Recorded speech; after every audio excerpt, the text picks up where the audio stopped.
Morning student. आज अपन 9th class के अंदर सेकंड चैप्टर है वाक। वाक पढ़ेंगे। वाक के अंदर फर्स्ट और सेकंड तो हमने फर्स्ट पढ़ लिया था, आज अपन सेकंड पढ़ेंगे। खा खाकर कुछ पाएगा नहीं, न खाकर बनेगा अहंकारी। खा खाकर कि हे मनुष्य, तू सांसारिक सुख सुविधाओं का उपयोग करके,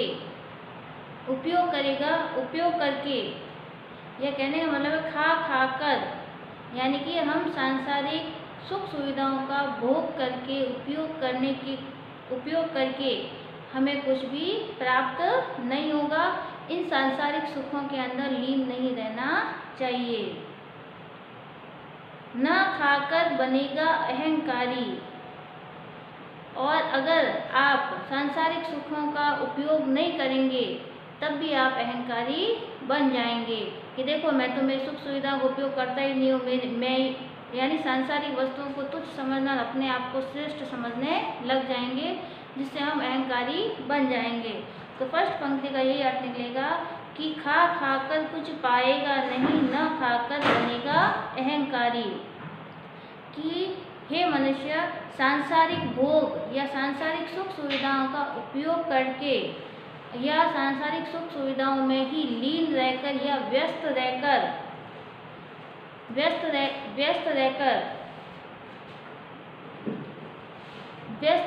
भी तुझे ईश्वर की प्राप्ति नहीं होगी, तुझे कुछ भी नहीं मिलेगा।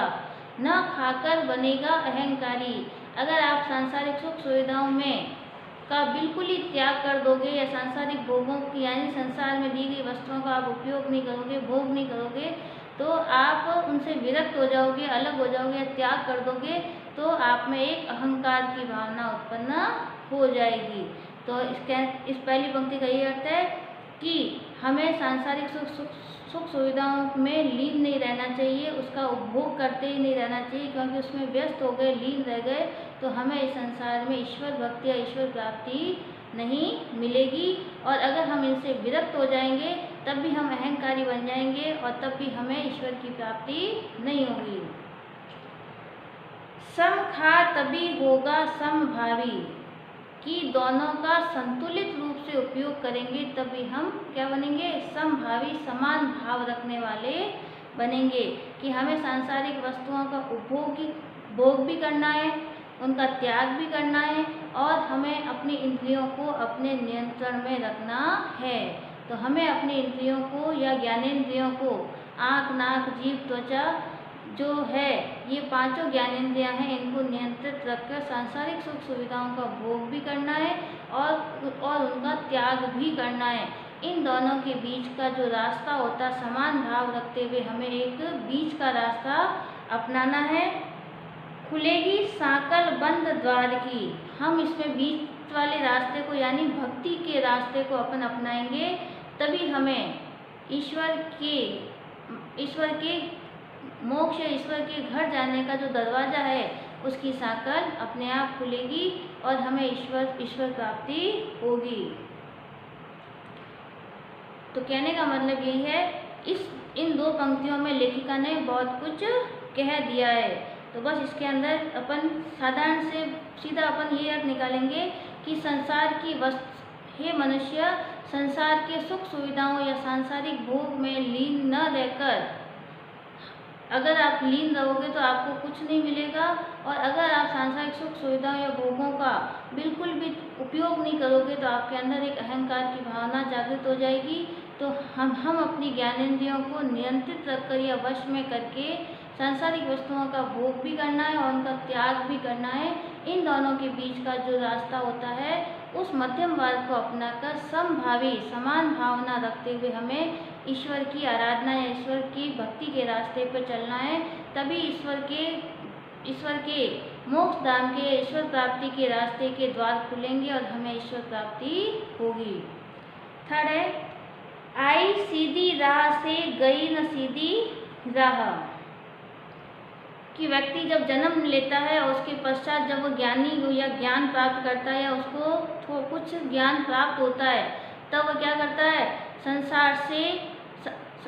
संसार के अंतर्गत भव सागर को पार होने का उसे ज्ञान होता है कि मुझे अच्छे कार्य करने, श्रेष्ठ कार्य करने, भक्ति का रास्ता अपनाना है और इस भवसागर को हमें पार करना है। जब मनुष्य आता है तो यही सोचता है कि मुझे क्या करना है, संसार के कार्य करने के साथ साथ भक्ति करनी है, ईश्वर को याद करना है और उसके पश्चात मुझे अपने ईश्वर से मिलने के रास्ते की ओर बढ़ना है।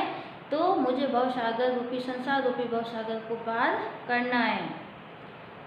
गई न सीधी राह। और धीरे धीरे क्या होता है, हम सांसारिक चीज़ों के अंदर इतने व्यस्त हो जाते हैं तो हमें ईश्वर की भक्ति करने का समय ही नहीं बचता है और हम अपने हठ योग से, हठ योग मतलब जिद्दी स्वभाव के कारण हम ईश्वर को कोई तपस्या करता है, कोई साधना करता है, कोई मंदिरों में चला जाता है, कोई वैराग धारण कर लेता है, तो अपनी हठ योग के कारण हम ईश्वर को प्राप्त करने के लिए उसके अंदर व्यस्त हो जाते हैं और इस प्रकार के आडंबर या इस प्रकार के कार्य करने से ईश्वर का जो रास्ता है वह क्या हो जाता है, कठिन हो जाता है। उस रास्ते तक हम नहीं पहुंच पाते हैं।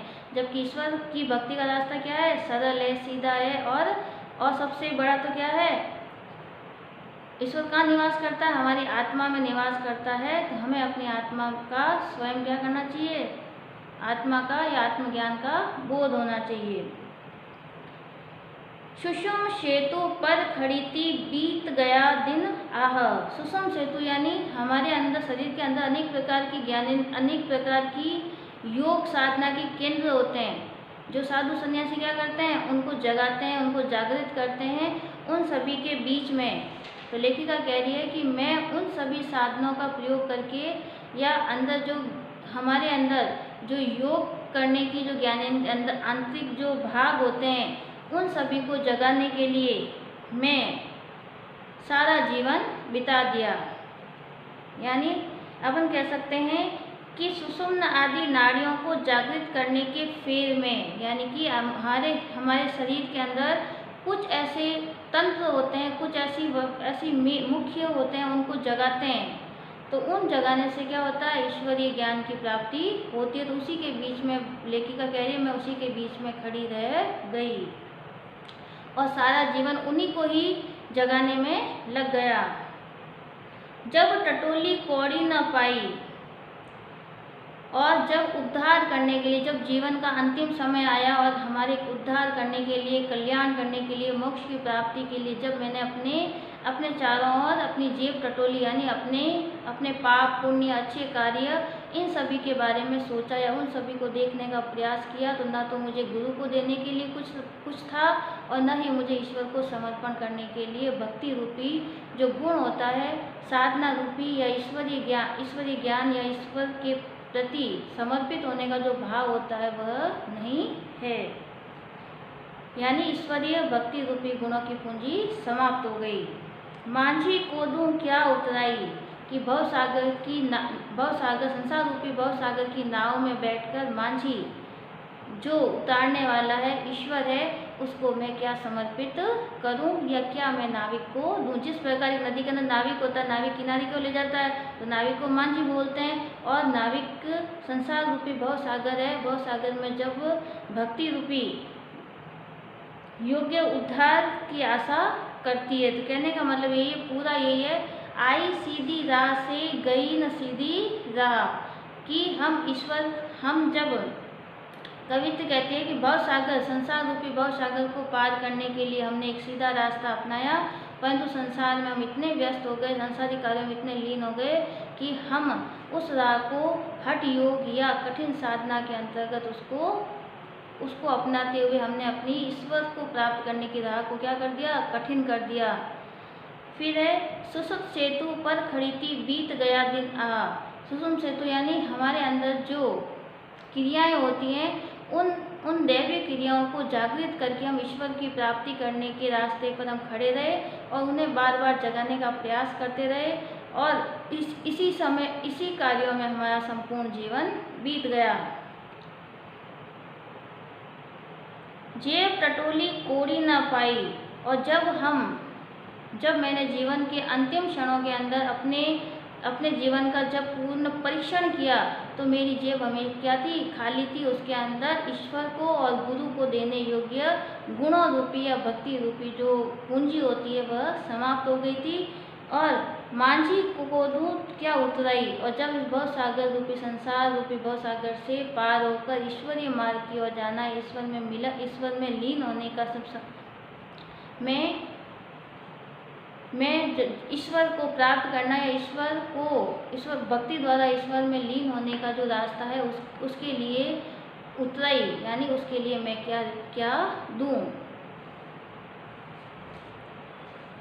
इसके अंतर्गत आपको इसके अंदर 2 है, इसके अंदर पीछे दिए हुए प्रश्न है। प्रश्न नंबर है 4, 5, 6 और 7। पहला है, जेब टटोली कोड़ी न पाई। जीवन में हठ योग, तपस्या, साधना या दैनिक या सांसारिक कर्म कांडों के माध्यम से ईश्वर को प्राप्त करने के लिए जब प्रयास किया गया तो उसमें पूरा समय बीत गया, परंतु एक सामान्य और आत्मज्ञान से जुड़ा हुआ या प्रेम, साधना और प्रेम की जो भक्ति रूपी मार्ग है उसको अपनाने में कोई भी सफलता नहीं मिली, और न ही उसे जीवन के भक्ति रूपी जो मार्ग है उसमें सफलता नहीं मिली। सेकंड है, खा कर कुछ पाएगा नहीं, न खाकर बनेगा अहंकारी। तो अभी पढ़ा था, उसमें ये बताया गया था कि संसार रूप में अगर हम भोग करते रहेंगे या सांसारिक भोगों में लीन रहेंगे तो हमें कुछ भी नहीं मिलेगा, और अगर हम उस सांसारिक भोगों का संपूर्ण त्याग कर देंगे, उसका उपयोग भी नहीं करेंगे तो हम अहंकारी बन जाएंगे। अगला प्रश्न इसके अंतर्गत दिया हुआ है, बंद द्वार की सांकल खोलने के लिए ललत ने क्या उपाय सुझाया है।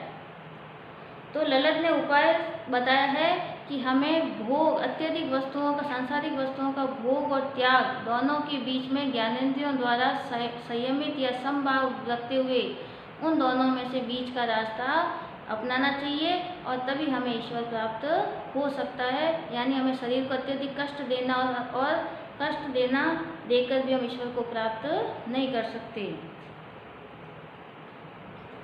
फिर है, ईश्वर प्राप्ति के लिए बहुत से साधक हठ योग जैसी कठिन साधना भी करते हैं, लेकिन उससे भी लक्ष्य प्राप्ति नहीं होती। यह भाव किन पंक्तियों के द्वारा दिया हुआ है। तो इसमें आई सीधी राह से लेकर जो थर्ड भाग पैराग्राफ है वो पूरा उसमें आएगा। ज्ञानी से कवियत्री का क्या अभिप्राय है। आत्मज्ञान करना, स्वयं की पहचान करना, और साथ में स्वयं की पहचान या आत्मा में ईश्वर को निवास मानते हुए ईश्वर की प्राप्ति के सीधे और सरल मार्ग को अपनाना। इसके आगे का भाग है वो अपन अगली क्लास में, अगले भाग में पढ़ेंगे।